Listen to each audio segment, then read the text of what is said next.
ଜାନୁଆରୀ 26 ସାଧାରଣତନ୍ତ୍ର ଦିବସରେ ଓଡ଼ିଶାର କଟକ ଜିଲ୍ଲାର ବଡ଼ମ୍ବା ଅଞ୍ଚଳର ଚାଷୀ ଚୈତନ୍ୟ ମୋଦୁଲି ଯିବେ ରାଷ୍ଟ୍ରପତି ଭବନ। ଏଥିପାଇଁ ତାଙ୍କୁ ରାଷ୍ଟ୍ରପତି ଭବନରୁ ନିମନ୍ତ୍ରଣ ପତ୍ର ଆସିଛି। ତେବେ ଆମ ସହିତ ଚାଷୀ ଚୈତନ୍ୟ ମୋଦୁଲି ଅଛନ୍ତି, ତାଙ୍କ ସହିତ ଅଧିକ ଆଲୋଚନା କରିବା। ଚୈତନ୍ୟ ବାବୁ, କନକ ନ୍ୟୁଜ୍କୁ ସ୍ୱାଗତ କରିବି। ଆପଣଙ୍କୁ ମଧ୍ୟ ମୁଁ ସ୍ୱାଗତ ଜଣାଉଛି। ଆପଣଙ୍କୁ ରାଷ୍ଟ୍ରପତି ଭବନରୁ ନିମନ୍ତ୍ରଣ ପତ୍ର ଆସିଛି। ଆପଣ ଜାନୁଆରୀ 26ରେ ରାଷ୍ଟ୍ରପତି ଭବନ ଯାଉଛନ୍ତି, କାହିଁକି ଯିବେ, କାହିଁକି ଆପଣଙ୍କୁ ନିମନ୍ତ୍ରଣ ପତ୍ର ଆସିଲା? ମୁଁ ପ୍ରଥମେ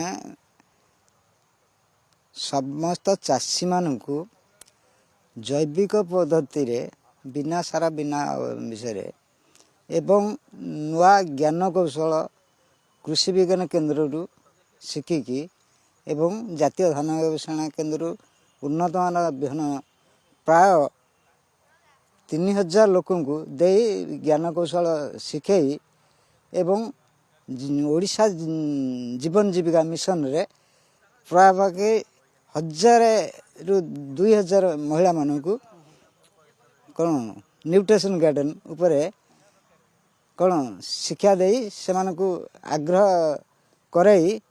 କରାଇଥିବାରୁ ମୋତେ ଏଇ ପୁରସ୍କାର ମିଳିଛି ବୋଲି ମୁଁ ଆଶା କରୁଛି। ଯେତେବେଳେ ରାଷ୍ଟ୍ରପତି ଭବନରୁ ଆପଣଙ୍କୁ ନିମନ୍ତ୍ରଣ ପତ୍ର ଆସିଲା, ଆପଣ ଯିବେ, ଯୋଗ ଦେବେ, ରାଷ୍ଟ୍ରପତି ସହିତ ଦେଖା କରିବେ, କେତେ ଖୁସି ଅଛନ୍ତି? ବହୁତ ଖୁସି ଅଛି।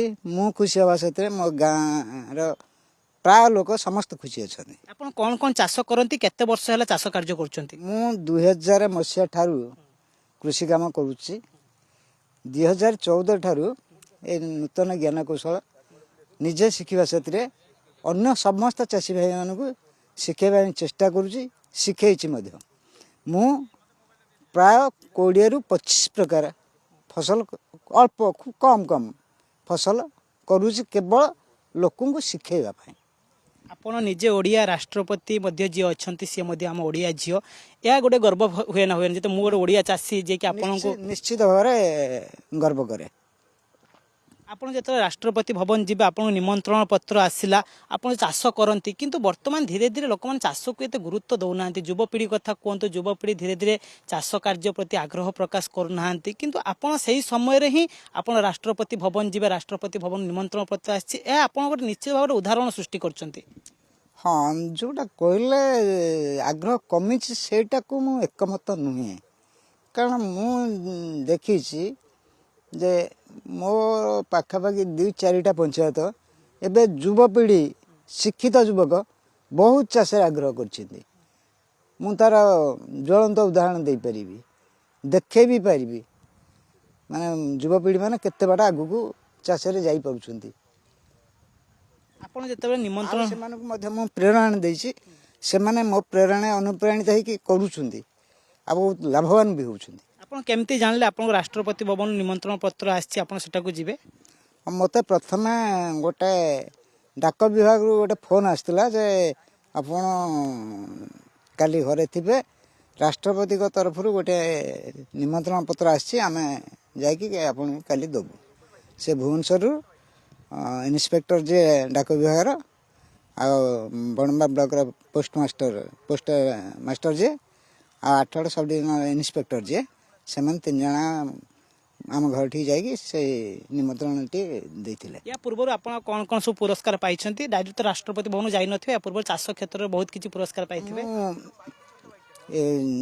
ଜାତୀୟ ଧାନ ଗବେଷଣା କେନ୍ଦ୍ରରୁ 4-5 ଥର ପୁରସ୍କୃତ ହେଇଛି, ଆଉ କୃଷି ବିଜ୍ଞାନ କେନ୍ଦ୍ରରୁ ଥରେ 2 ଥର ପୁରସ୍କାର ହେଇଛି, ବ୍ଲକ ଲେବୁଲରେ ଥରେ 2 ଥର ପୁରସ୍କୃତ ହେଇଛି।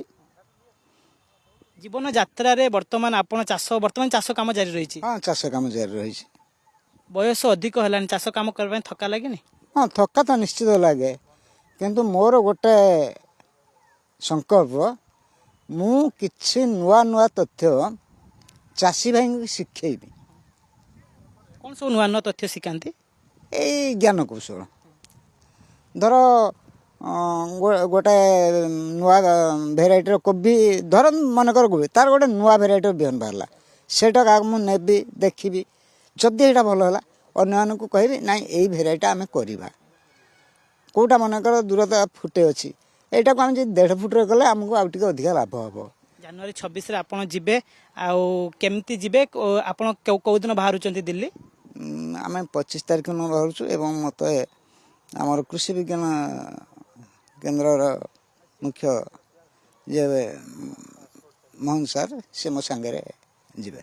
ओके ये चैतन्य बाबूंकर आम प्रतिक्रिया नौलु जे कि बहुत खुशी अच्छा कारण राष्ट्रपति भवन रु तांको निमंत्रण पत्र आसी 26 तारिख रे से राष्ट्रपति भवन जिबे राष्ट्रपति को मध्य देखा करिवे एवं तांकर जो कहिबार कथा थिला जे कि जो युवपीढ़ी माने कृषि क्षेत्र रे धीरे धीरे माने धीरे धीरे कृषि को भूली जाउचंती कृषि कार्य करिया पई इच्छा प्रकाश करूनाहांती से भली जो पिला माने अछंती सेमिति लोकमानंकु नुआ कौशल रे केमिति कृषि कार्य करेंगे सी नहीं मध्य से समस्त को शिक्षा दियंती जो से मध्य बहुत आत्मतृप्ति मध्य पाई था। कटकरू कैमरा पर्सन अभय मल्लिक कालीचरण रणजीत कनक न्यूज।